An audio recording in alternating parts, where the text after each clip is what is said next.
రైతు బంధు విషయం మాట్లాడుతూ మేము ఇంత ఇచ్చినాం, మేము అంత ఇచ్చినాం, మీరేం చేసిండ్రు అని ఈ సమయం అంతా కూడా, సభా సమయం అంతా కూడా ఈ ఒకరిదొకరు విమర్శలు మాత్రమే పోతున్నది.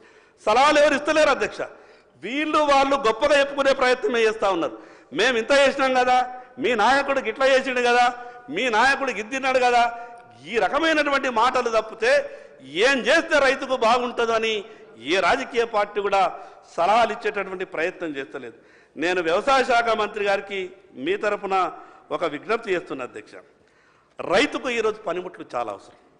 గతంలో 10 ఏళ్ళు ఈ రాష్ట్రాన్ని పరిపాలించినటువంటి ఒక పార్టీ ప్రభుత్వం ట్రాక్టర్లు ఇచ్చింది అధ్యక్ష. ఎవరికి ఇచ్చిందో తెలుసా అధ్యక్ష? టీఆర్ఎస్ పార్టీ కార్యకర్తలకు మాత్రమే ఇచ్చింది అధ్యక్ష. రైతు ఒక పార్టీ కార్యకర్తనో, రైతుకు ఒక కులమో లేదు అధ్యక్ష. నిజంగా వ్యవసాయం చేసుకునే రైతులకు ఇస్తే బాగుంటుంది అధ్యక్ష. నీ పార్టీ కార్యకర్తలకే వ్యవసాయ పనిముట్లు ఇస్తుంటే అది ఏ రకమైనటువంటి మంచి జరుగుతుంది అధ్యక్ష. నేను అందుకే వ్యవసాయ శాఖ మంత్రి గారికి మీ ద్వారా విజ్ఞప్తి చేస్తా ఉన్నాను. కొంత ప్రారంభించినట్టు ప్రారంభించిండ్రు, మళ్ళీ దాంట్లో మందగించింది. వ్యవసాయ పనిముట్లు ఇమీడియట్గా స్ప్రింక్లర్లు కావచ్చు, డ్రిప్ ఇరిగేషన్ కావచ్చు, సబ్సిడీ మీద ట్రాక్టర్లు కావచ్చు, నాగన్లు కావచ్చు, ఈ రకమైనటువంటి వ్యవసాయ పనిముట్లు మీరు వెంటనే అందించే ప్రయత్నం చేయాలని మీ ద్వారా విజ్ఞప్తి చేస్తున్నాను అధ్యక్ష. ఈరోజు పంటలకు సంబంధించినటువంటి విషయాలు మాట్లాడేటప్పుడు ప్రపంచం ఎక్కడికి వెళ్ళిపోయింది అధ్యక్ష. మన దగ్గర ఉన్నటువంటి దిగుబడితో ప్రపంచాన్ని మనం పోటీ పడలేం. ఈరోజు కొన్ని దేశాలలో, నేను థాయిలాండ్లో చూసిన అధ్యక్ష, నేను కొరియాలో చూసిన అధ్యక్ష, మన దేశంలో ఒక చర్చ, ఏ రాష్ట్ర బడ్జెట్లో చూసినా కూడా ఒక చర్చ జరుగుతుంది అని అంటే వ్యవసాయం వల్ల జీడిపి ఎంత పెరుగుతున్నది, ఇండస్ట్రీ తెచ్చుకుంటే బాగుంటుంది అనే ఆలోచన ఉన్నది. మరి అన్నం ఎక్కడికి వెళ్ళి తెచ్చుకుంటాం అధ్యక్ష? మనం ఇండస్ట్రీలు తెచ్చుకుంటాం, వాళ్ళకు మనం సాయం చేస్తాం. 1000 కోట్ల రూపాయలు పెట్టుబడులు పెట్టేటోళ్ళు ఈ దేశం లేకుంటే మిగతా దేశాలలో వస్తుండొచ్చు, కానీ అన్నమైతే తెచ్చుకోలేం కదా అధ్యక్ష. మనం అన్నమైతే తినాలి కదా అధ్యక్ష. అందుకే వ్యవసాయానికి అనుబంధమైనటువంటి పరిశ్రమల మీద దృష్టి పెట్టేటటువంటి ప్రయత్నం చెయ్యండి.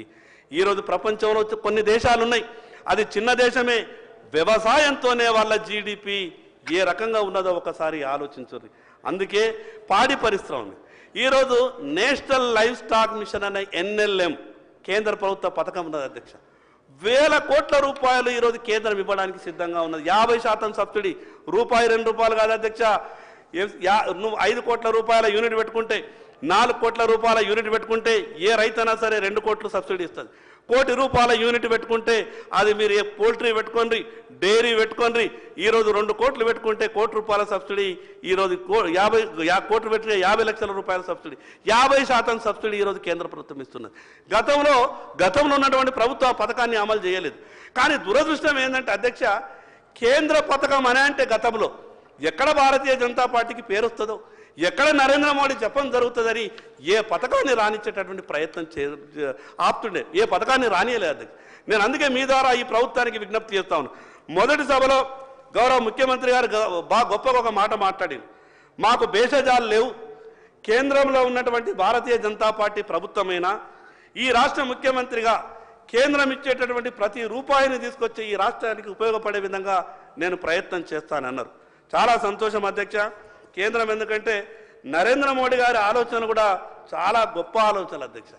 ఎక్కడ కూడా వారు ఇక్కడ ఉన్నటువంటి మంత్రులు చాలామంది మధ్యన సంవత్సర కాలంలో ఢిల్లీకి వెళ్ళి వచ్చిండ్రు. ఎక్కడ ఏ కేంద్ర మంత్రి దగ్గరికి వెళ్ళినా వారి నోటి నుంచి మొదలుగా ఏ మాట వస్తున్నదో తెలుసా?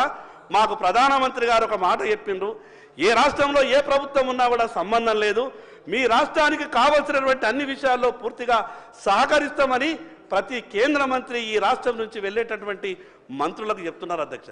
అంతకన్నా ఎక్కువ ఉదారత, అంతకన్నా గొప్ప మనసు ఇంకేం కావాలి అధ్యక్ష?